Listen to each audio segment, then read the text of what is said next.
تو حضور نے فرمایا جب کوئی خاتون حاملہ ہوتی ہے نا تو اللہ اسے اتنا ہی ثواب دیتا ہے جتنا جہاد کرنے والے کو ثواب دیتا ہے، اور جب بچہ پیدا ہوتا ہے تو اللہ تعالیٰ اسے شہادت کا درجہ عطا کرتا ہے، اور جب وہ بچوں کو دودھ پلاتی ہے تو رب اسے غلام آزاد کرنے کا ثواب عطا کرتا ہے۔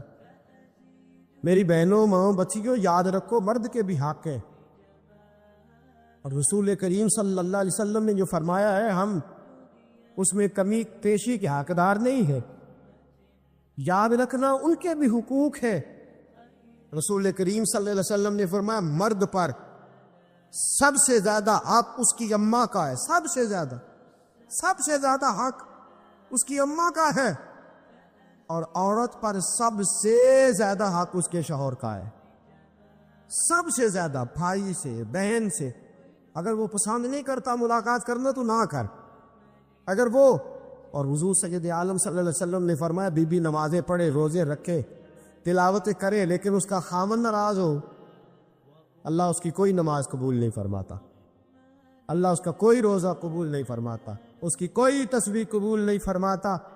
اور فرمایا اور تو تم اس حال میں مر گئی کہ تمہارا خامن تم سے راضی تھا تو اللہ تم سے حساب ہی نہیں لے گا، بغیر حساب کتاب جنت عطا فرما دے گا، اللہ حساب ہی نہیں لے گا، بغیر حساب کتاب تمہیں جنت میں داخل کر دے گا۔ میرے رسول کریم صلی اللہ علیہ وسلم کی خدمت میں عورت آئی، یا رسول اللہ صلی اللہ علیہ وسلم مجھے خامند کے حقوق بتلا دے، اگر میں پورے کر سکوں تو نکاح کروں ورنہ نہ کروں۔ تو حضور نے فرمایا بی بی خامند کے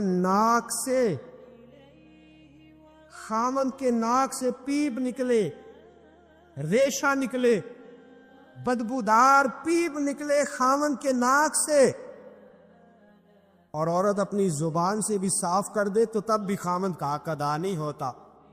اور پھر میرے رسول کریم صلی اللہ علیہ وسلم نے فرمایا اگر میں کھول کے تمہیں خامند کے حقوق بتلاؤں تو فرمایا خامند کے پاؤں کی مٹی کو تم اپنے چہرے پہ ملنا سعادت سمجھو، اور فرمایا میں اگر کسی کو حکم دیتا کہ خدا کے علاوہ کسی کو سجدہ کرے تو میں عورتوں کو حکم دیتا کہ اپنے خامند کو سجدہ کرو، اگر میں یہ نہیں فرمایا نبی کو سجدہ کرو، یہ نہیں فرمایا پیغمبر کو کرو، ولی کو کرو، غوث، کتب، ابدال، عالم، فاضل، شیخ، مفتی، نہ، فرمایا میں عورت کو حکم دیتا کہ اپنے خامند کو اپنے لیے مسجود بنا لے۔ میرے عزیزو یاد رکھیے گا اتنا بڑا حق، اتنا بڑا، اور یاد رکھیں یہ مطالبے صرف بی بی سے نہ کیا کریں کہ تو میرا یہ بات بیٹی کو سکھائیں، یہ بہن کو سکھائیں۔ ہم لاڈ کر کے ماتھا چوم کے چیزیں دے کے ہم یہ کہتے ہیں تو بڑے لاڈوں سے پلی ہوئی ہے۔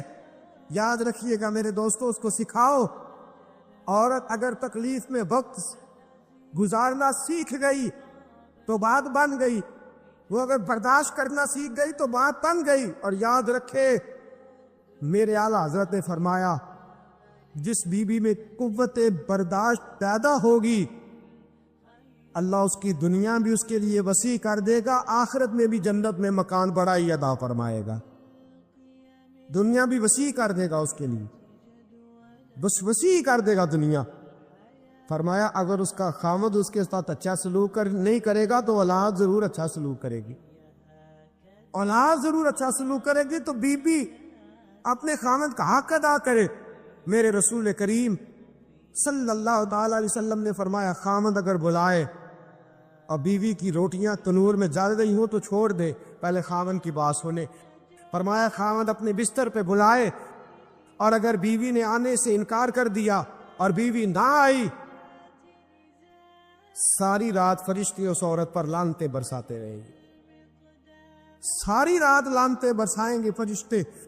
اور فرمایا لعنتی ہے وہ عورت جو اپنے خامند کی عیب ڈھونڈ کے دوسروں کو بتلاتی ہے، ڈھونڈ کے کہتی ہے یہ بھی کرتا ہے، یہ بھی کرتا ہے، یہ بھی کرتا ہے، یہ بھی کرتا ہے۔ فرمایا ملعون ہے جو ڈھونڈ ڈھونڈ کے عیب بتلاتی ہے۔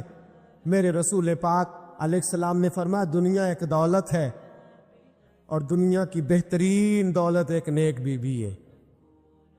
اگر تجھے نیک عورت مل گئی، اگر تجھے نیک عورت مل گئی تو یاد رکھنا پھر تیرے لیے سب سے بہترین متاع تیرے ہاتھ آ گئی۔ عورت یاد رکھے اس کی جنت اس کے، وہ کہتے ہیں نا بیٹے کی جنت ماں کے قدموں کے نیچے، اور عورت کی جنت یہ جس طرح ماں پہ پابندی نہیں نا کہ ماں نمازی ہو تو جنت قدموں کے نیچے ہے، ماں حافظہ ہی ہو تو جنت نیچے ہے، ماں ہمیشہ نیک ہو تب بھی، ماں کسی طرح کی بھی ہو، لیکن بیٹوں کی جنت ماں کے قدموں کے نیچے ہی ہوتی ہے۔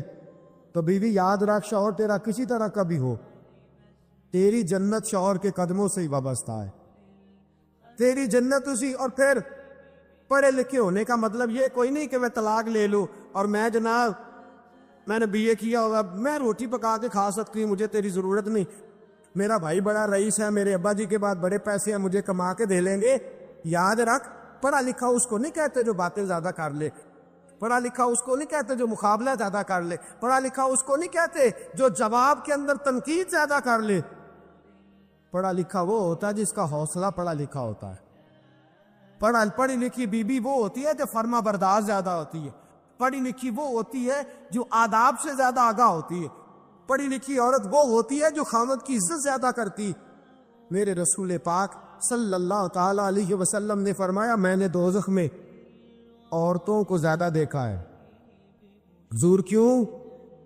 فرمایا ایک تو اللہ کی ناشکری کرتی ہے، بات بات پہ رو پڑنا بیویوں نے، بات یہ کوئی نہیں وہ کوئی نہیں، ایسا نہیں۔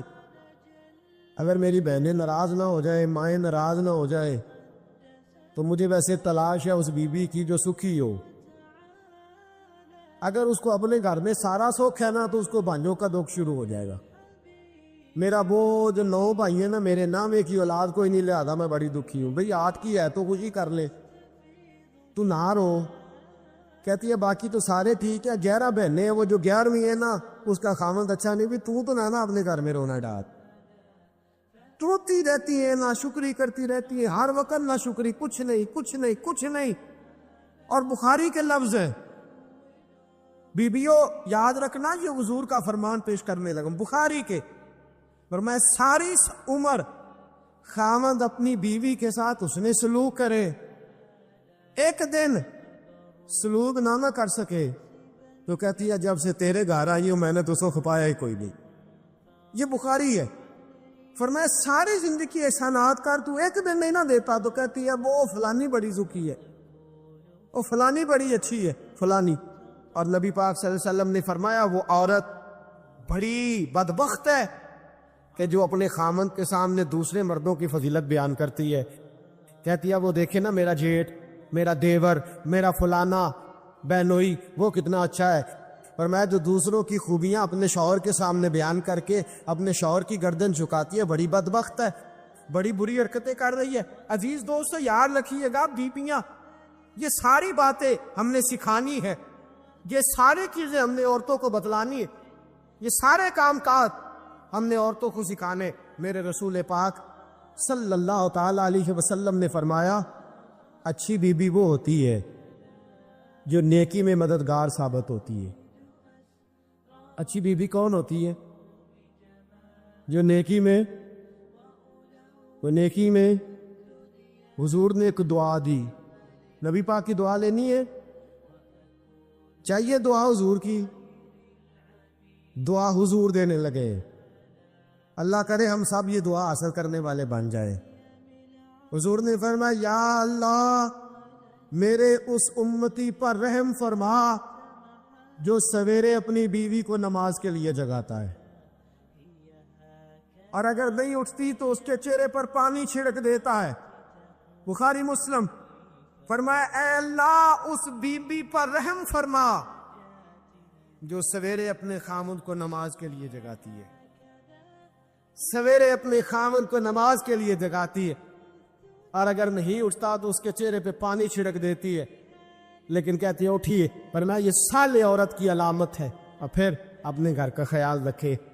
حضرت سیدنا صدیق اکبر رضی اللہ تعالی عنہ کی صاحبزادی حضرت اسماء بنت ابی بکر صدیق، حضرت زبیر بن عوام، یہ رسول پاک صلی اللہ علیہ وسلم کے پھوپھی زاد بھائی ہے، اور نبی پاک نے ان کو جنت کی خوشخبری دی 10 مبشرہ صحابہ میں سے۔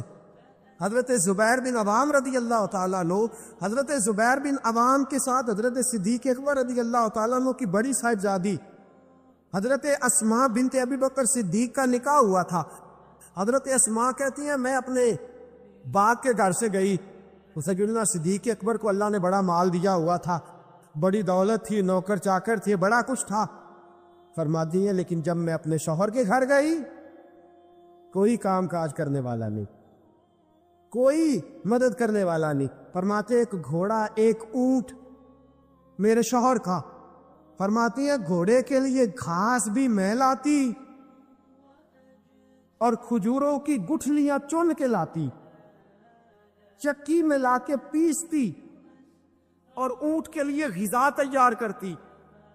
فرماتی ہیں میں سارے گھر کا کام کاج کرتی، اور حد میری فرما برداری کی یہ تھی کہ باہر ایک آدمی سودا بیچنے آیا اور مجھ سے کہنے لگا تو اجازت دے تو تیرے دیوار کے سائے میں کام کاج اتنا کرتی ہوں کہ اپنے شوہر کے جانوروں تک کی دیکھ بھال کرتی ہوں۔ باہر ایک آدمی سودا بیچنے والا آیا، کہنے لگا اسماء اگر اجازت دو تو تیری دیوار کے سائے میں بیٹھ کر میں چیزیں فروخت کر لوں۔ تو فرماتی ہے نہیں، میں نہیں اجازت دیتی، یہ میرے شوہر اس مملکت کے سربراہ ہے، میرے خاوند آئیں گے تو ان سے پوچھ کے تمہیں سائے کی اجازت دو گی۔ شوہر آئیں گے تو پوچھوں گی، وہ کہیں گے تو سائے میں سودا بیچ سکتا ہے۔ حضرت اسماء بنت ابی بکر کہتے ہیں شکوہ کوئی نہیں، گیلا کوئی نہیں، کوئی کسی قسم کی بات نہیں، ہاتھوں پہ چھالے پڑ گئے۔ فرماتی ہے کام کر کر کے میں تھک گئی، وقت سے پہلے بوڑھی ہونے لگی۔ میرے ابا جی نے حضرت صدیق اکبر رضی اللہ تعالیٰ عنہ نے ایک غلام بھیجا، ایک خادم بھیجا کہ میری بیٹی تھک گئی ہے کام کر کر کے۔ فرماتی ہے ڈائریکٹ نہیں بھیجا، حضور کی خدمت میں عرض کیا کہ یا رسول اللہ اگر آپ مہربانی فرمائیں تو زبار سے کہہ دے میری بیٹی ہے وہ تھک گئی ہے، میں ایک نوکر دے دیتا ہوں کام میں ہاتھ بٹائے گا۔ فرماتی ہیں جناب صدیق اکبر نے حضور سے کہا رسول کریم نے میرے گھر میں وہ ملازم بھیجا تو میں نے اپنے آپ کو آزاد سمجھنا شروع کیا۔ دوستو، ماؤں بہنوں بچیوں، یاد رکھو تم بڑی شہزادیاں ہو۔ وہ کسی دانشور کا کال دیکھ رہا تھا، وہ کہہ رہا تھا کہ کوئی عورت اپنے شوہر کے گھر میں ملکہ نہ بھی ہو تو اپنے باپ کے گھر میں شہزادی تو ضروری ہوا کرتی ہے، اپنے شوہر کے گھر میں ملکہ نہ بھی بن سکے تو اپنے باپ کی شہزادی ضرور ہوتی ہے۔ لیکن کونین کی شہزادی کا نام حضرت فاطمہ الزہرا ہے۔ سیدہ فاطمہ الزہرا رضی اللہ تعالیٰ عنہ چکی پیستی ہے۔ حضرت فاطمہ اور میرے دوستو جتنے بھی گھر کے کام بی بی کر لے، کبھی چھالے دیکھیں آپ نے کسی کے ہاتھوں میں؟ شہزادی کونین کے ہاتھوں میں چھالے ہوتے تھے۔ علامہ سبوری نے لکھا ہے اتنی پریشانی کا عالم ہے، غربت ہے، شہزادی کونین یہ دو جہاں کے شاہ ہے، پاس کچھ رکھتے نہیں، دو جہاں کی نعمتیں ہیں ان کے خالی ہاتھ میں۔ ایک دن حضرت علی سے شکوہ کوئی نہیں کہ آپ خرچہ نہیں دیتی، کہنے لگی مجھے پتا ہے آپ کے پاس وسائل زیادہ نہیں، اگر چرخہ لا دے، حضرت فاطمہ فرماتی ہے چرخہ لا دے تو میں سوت بنا کے آپ کا ہاتھ نہ بٹا دوں، میں آپ کا چکی پہلے پیستی ہیں، آٹا پہلے گوندتی ہیں گھر میں۔ علامہ سبوری نے لکھا ہے کہنے لگی چرخہ لا دے، حضور چرخہ لے کے آئے، حضرت علی چرخہ لائے، سیدہ فاطمہ نے چرخہ بھی چلانا شروع کر دیا، چکی پیس کے، بچے پال کے، آٹا گوند کے، سارے کام کر کے، ساتھ چرخہ بھی۔ 6 دینار کا سود پہلی دفعہ بکا، توجہ ہے آپ کی؟ 6 دینار پہلی دفعہ بکا۔ فرماتی ہیں ایک لسٹ دی حضرت فاطمہ نے کالی یہ 6 دینار لے جاؤ اور بازار سے یہ سودے لا دو۔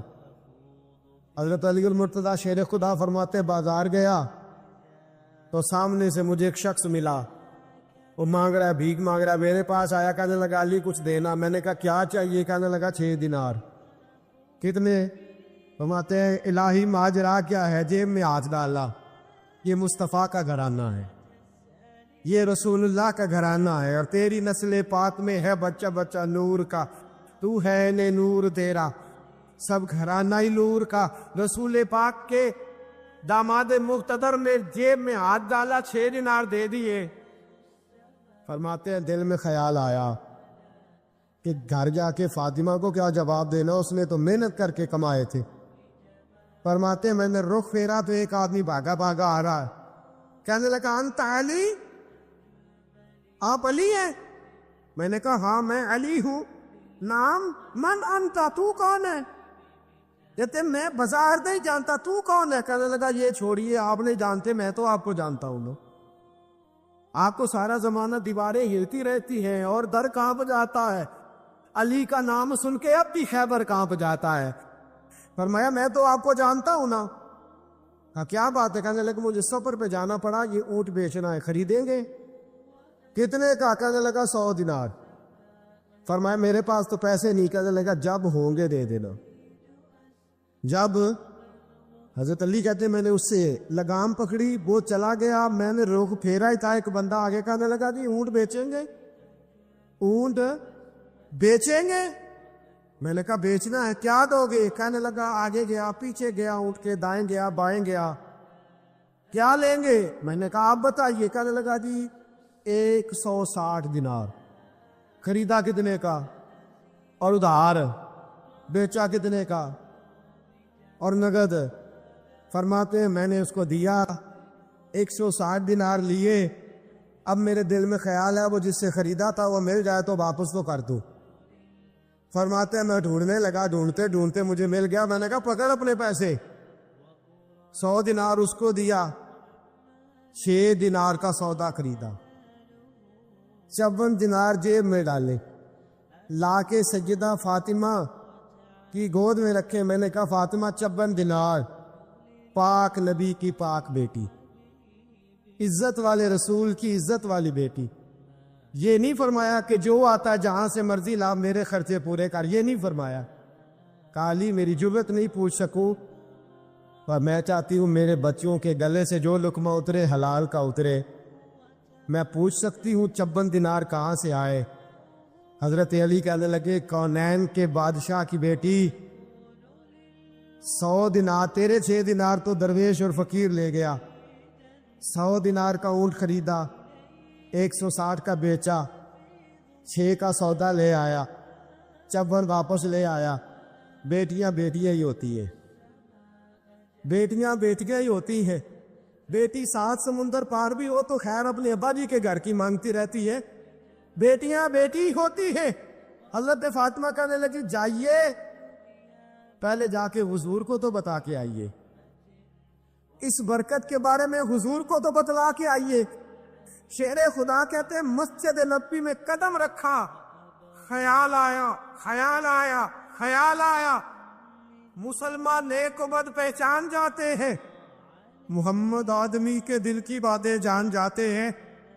فرماتے خیال آیا، رسول کریم نے مسکرا کے فرمایا علی دیکھا میری بیٹی کے 6 دیناروں کی برکت، دیکھا میری شہزادی کے 6 دیناروں کی برکت، پر میں تجھے پتا ہے بیچ کون گیا ہے اور خرید کون گیا ہے؟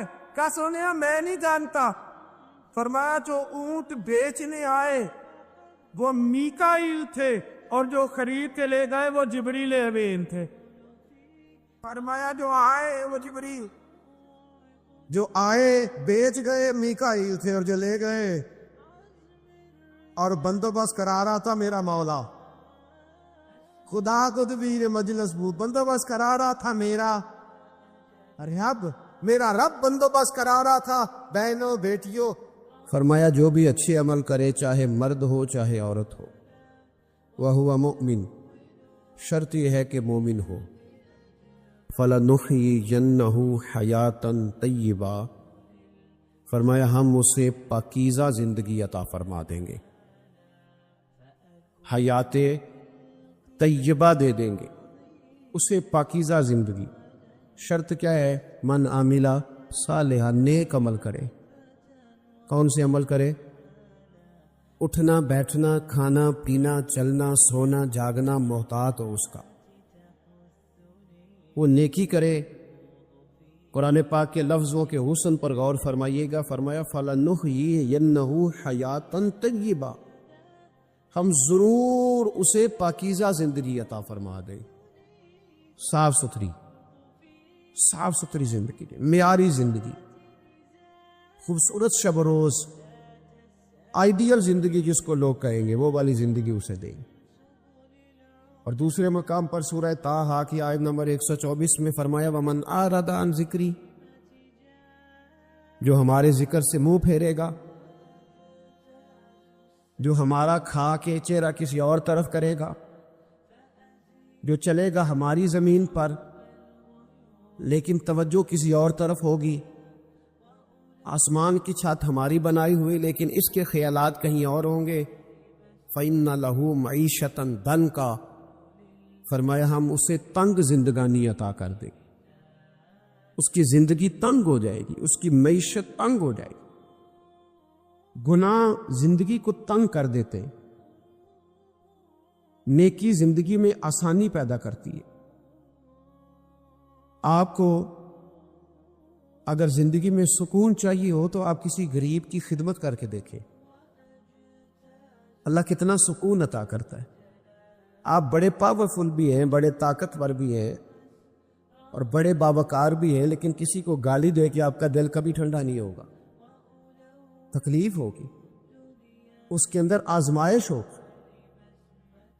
ڈاکٹر ریسرچ کرتے ہیں، ڈاکٹر وہ کہتے ہیں گناہ کرنے سے آدمی جسمانی طور پر کمزور ہوتا ہے، لیکن وہی عمل اگر وہ بطور نیکی کرتا ہے تو اللہ اس میں اسے قوت عطا فرماتا ہے، اسی عمل میں اللہ اسے قوت عطا کر دیتا ہے۔ میں صرف اشارہ دے رہا ہوں، اس بات کی تفصیل میں نہیں جانا چاہتا۔ میرے عزیز یہ یاد رکھے کہ نیکی آپ کو سکون دے گی، نیکی آپ کو ٹھنڈا کرے۔ اللہ تبارک و تعالیٰ نے قوموں پہ عذاب نازل کیا اور قرآن مجید فرقان حمید نے ان قوموں کے تذکرے بیان فرمائے۔ بھائی کس لیے بیان کیے؟ کہ ہم عبرت حاصل کریں، ہم یہ غور کر لیں کہ یہ کام ہم نے نہیں کرنا، اس کام سے ہم نے بچنا ہے، ہم نے غور کرنا ہے کہ یہ چیز ہمارے اندر۔ لوگ کہتے ہیں نہیں جی نہیں، ہم پہ یہ عذاب نہیں آئے گا، بالکل نہیں آئے گا، اس میں شک نہیں۔ پر اللہ نے بیان کس لیے کیا تھا؟ بیان کیا قرآن مجید معاذ اللہ کسی ایسی چیز کا بیان کرتا ہے جس کی ضرورت نہ ہو؟ قرآن پاک نے ایک ایک حرف ایسا بیان کیا جس کی مسلمان کو ضرورت تھی۔ قوم نوح کا ذکر فرمایا قرآن پاک نے، حضرت نوح علیہ السلام کی قوم کو حضرت نوح علیہ السلام نے 1500 سال سمجھایا ہے۔ 15، کچھ لوگوں نے 950 سال لکھا ہے نا، اعلیٰ حضرت نے لکھا 1500 سال عمر ہوئی حضرت نوح علیہ السلام۔